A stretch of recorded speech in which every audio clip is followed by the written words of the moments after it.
Für die Installation der Abflussstelle benötigen wir jetzt die Abflussstelle inklusive aller Bauteile, den grauen Schlauch, einen Schraubendreher und die Bohrmaschine.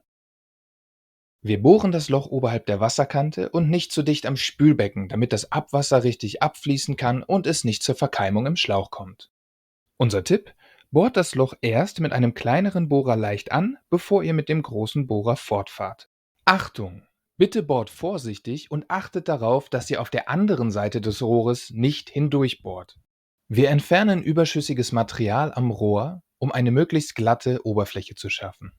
Am folgenden Bauteil drücken wir den Punkt in der Mitte einmal heraus und ziehen die gelbe Folie auf der Rückseite ab.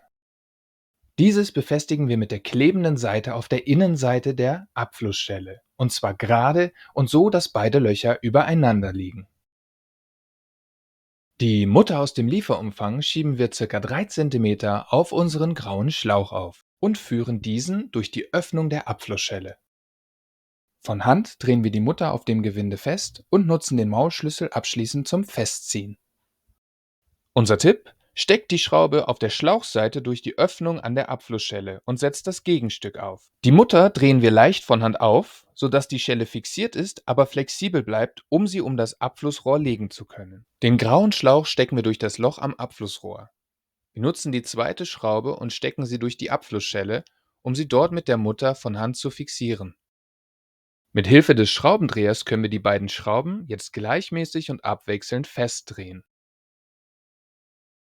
so dass beide Muttern in den dafür vorgesehenen Vertiefungen verschwinden.